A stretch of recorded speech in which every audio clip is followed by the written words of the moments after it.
Hello everyone, my name is Madeline Stiers. I am the Director of Clinical Services at the Hope and Healing Center and Institute. Thank you for being here today and watching this video. We hope you are doing well at home. Today we're going to be talking about overindulgence through the holidays and what that looks like.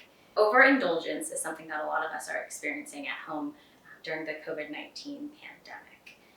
While this may be something that you struggled with prior to the pandemic, we do see this overindulgence increase during the holidays historically. We're at home, or with friends, or with family, we have more time to spend money on other people and ourselves. We have like a reason to. We're eating and drinking and having fun. But what is overindulgence exactly? And what does that look like, and how can it become problematic? Overindulgence is when we engage too much in a behavior that then becomes detrimental to our well-being, whether it's financial well-being, mental, or physical well-being. What we tend to see during the holidays is overeating, overdrinking, and overspending. Many of you listeners may resonate with that. Whether you're going to be at home this season with your friends and family and spending time with them, or the COVID-19 pandemic has limited that and you're going to be home, spending the holidays differently than you might have in previous years, overindulgence may be affecting you more so than it has in the past.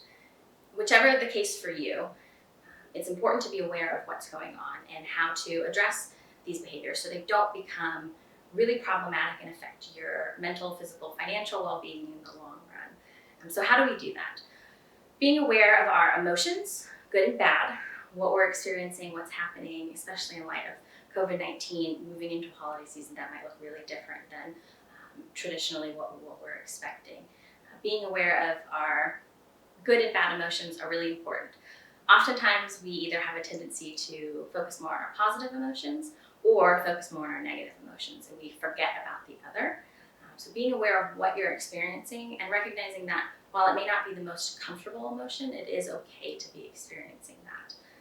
As you become more aware of what emotions you're experiencing, try to narrow it down a little bit. We use words such as sad, happy, angry. Those are very broad words that we use. Sadness, are we feeling lonely? Are we feeling grief? Are we feeling depressed? What does that actually look like? So trying to narrow down our vocabulary a little bit will help us better understand exactly what we're experiencing. When we can better understand what we are experiencing, what emotion we are feeling, and the situation that surrounds that, we're better able to cope in healthy, effective ways, moving away from overindulgence. As you work to identify what emotions you're experiencing, whether it be good or bad, you can also work to identify the situation around you that's causing those emotions. If it is that you're not able to spend the holidays with your family, that might be triggering. It might be triggering some depression or anxiety or loneliness. Being aware of what triggers our emotions can be helpful in battling overindulgence as well. If we are not clear on certain situations or events that make us feel uncomfortable or make us experience an emotion that we want to avoid, it's hard to move away from overindulgence, and we just kind of fall back to that as a way of coping with the emotion that we are uncomfortable with.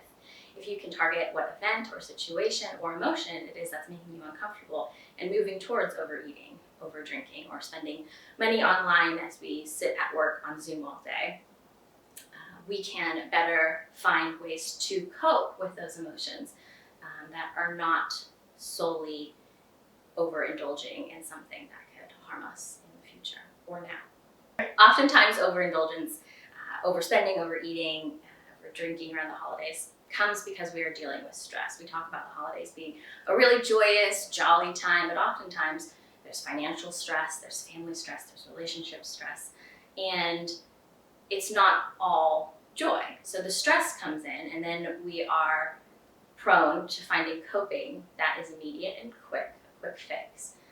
So drinking, you're not having to deal with those emotions. Overeating and kind of getting to this numb state after, right? The itis is what some people call it. Every once in a while is fine on Christmas or a holiday, but if that's something that you're doing consistently, that's when it becomes overindulgence, and it really can become detrimental to your health in the long run. Overindulgence becomes a way of coping with our emotions. And in place of these overindulgence, we have to find something to cope with these emotions. The emotions don't go away. We have them for a reason. They're there to signal things to us about our situation, ourselves, or our environment. And in order to replace overindulgence, we have to be able to fill that space. If we were coping with overindulgence before, we have to find something to do to cope with the emotion now. Reducing our stress is kind of the overarching concept that we want to talk about. Reducing our stress, we don't have to cope as much with stressful or negative feelings, but how do we do that? Finding something that is active and healthy. We talk about exercising. That doesn't mean you have to go out running every day or all day, but what that means is that you are intentional about spending at least 30 minutes a day, several times a week, engaging in activity. When we are physical, we get happy endorphins and happy chemicals run through our body, and we are coping. That is a way of coping with some of the stress that we experience. Another way of managing our stressors would be journaling. If you're not able to spend the holiday season with your family and that's something that's upsetting you, journaling about it, writing it down. If you're a verbal person, calling a friend or a family member to talk about it. Maybe zooming in on the holidays, but really discussing and having conversations about your emotions and what you're feeling, whether that's with yourself out loud or through a journal, or with a family or friend, someone who's safe and can respect what you're experiencing and help validate that emotion and that situation that you have going on. Sharing what you're experiencing with family and friends can lift some of that weight off of us. Saying it out loud, I think I might be drinking too much right now, or I think I'm overeating, to kind of manage some of these emotions that I'm struggling with right now. Saying it out loud, whether it's to yourself or someone else, or putting it in a journal, oftentimes clicks a light bulb on. It brings our awareness and our knowledge focus to that, and we're able to help manage it with healthier ways of coping instead.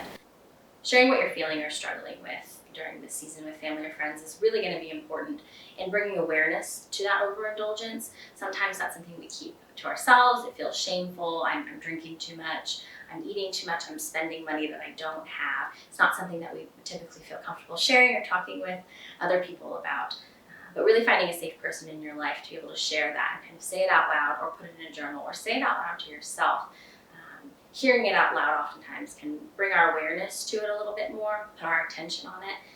And when we are focused on it and not avoiding the fact that we are actually doing overindulgence or overindulging, we're able to address it and replace it with better coping skills.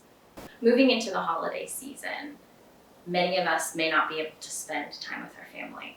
We have been separated from them for long periods of time because of the COVID-19 pandemic. And while expectations are usually high, this season may be especially difficult for some of you out there. Tempering our expectations is hard. We want to see family, we want to see friends, we want to be social and engaged. And sometimes we are just not able to, especially right now. If you're a frontline worker, you may not feel comfortable traveling. If you're experiencing extreme anxiety or fear around COVID-19, you may not want to be around other people, and that's perfectly fine. Having those conversations and talking about it, bringing awareness to it is awesome, and being able to temper our expectations. We can want to see our family and realize that right now we may not be able to. Setting good boundaries with people as well, understanding where your limits are with going out and being social, and what does it look like to spend the holidays together this year. Set boundaries with yourself and with other people. Tempering your expectations for this holiday season will be vital in managing through. If we set our expectations too high, oftentimes we feel a large letdown. No one likes to feel let down. It's not a comfortable feeling to have. We don't enjoy experiencing that, which could lead towards overindulgence, overdrinking, especially during this COVID-19 holiday season, as many of us may be home alone more. We may not be out with family and friends. So we cope by overindulging in other ways to help make us feel a little bit better. So tempering those expectations ahead of time, start thinking about that now. Why is this holiday season going to look different? And what does that mean? What does that mean for you? And does that mean that next year it's going to look this way? Maybe next year, we don't know what that's going to look like, but maybe next year you will be able to spend time with your family. So tempering those expectations is really important as you move through this holiday season, so we don't walk away feeling extremely let down. Setting appropriate boundaries with yourself and with others will also be really helpful. Taking your credit card off of your Amazon account after you've purchased, your holiday gifts for family and friends. Not continuing to purchase things that maybe you don't need. Setting a screen time limit for yourself. not purchasing drinks or food that make you feel good but that aren't as healthy, except for maybe once a week. You have a day where you enjoy some of those quote unquote unhealthy foods, right? But setting those boundaries and really sticking with them, oftentimes talking with someone and saying, hey, look, this is my boundary. I'm trying to only be on the screen during work. I don't need to be watching TV after work. I want to not overindulge in screen time right now. Telling someone that. So sharing that these are your boundaries and these are your goals with someone as an accountability partner can be really helpful. Someone who will stick to that and actually follow up with you and say like, hey, what's going on? How's the eating been going? How's the drinking? Are you online shopping still? What does that look like? If you're in the house with someone and packages are coming to the door constantly, could they be someone that says, hey, what's going on? Like, do we need to take that cart off Amazon again? What does that look like?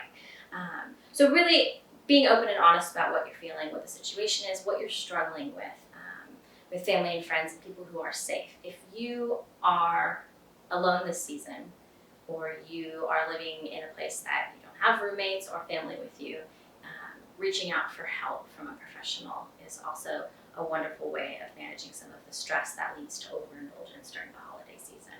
There are therapists all over, there are mental health care workers all over that understand the stress that the holiday season typically brings and are really aware that this holiday season with COVID-19, the holiday season is going to be much more stressful, and it's really going to affect a lot of people's mental health. There's no shame in that. We understand we're all in this together, but reaching out and asking for help can really be vital in making sure that beyond the holiday season, these overindulgence behaviors or just your general mental health doesn't get worse. It's really important that we take care of ourselves. We talk about our physical health. We oftentimes forget about our mental health. And especially this holiday season, I think addressing our mental health needs is vital. And I really encourage you all, if you feel like you're struggling or you're in the midst of a struggle, to reach out to someone. If you don't have a healthcare provider, mental health care provider, you don't know how to access that, ask a friend, ask a family member, someone who may not be struggling and might be able to help navigate finding you a healthcare provider. If you're needing someone to talk to, or you're experiencing loneliness during this holiday season or beyond, the Hope and Healing Center has started what we call our Hope Line, which runs every day of the week from 5 to 8 p.m. Central Standard Time. You can call, the phone number will appear on the screen. You can call and talk with someone. They may be able to provide you with some resources, but they will also just be a listening ear. If you need someone to talk to, you need some advice, we have our peers on the phones talking with people, providing support. So please don't hesitate to call.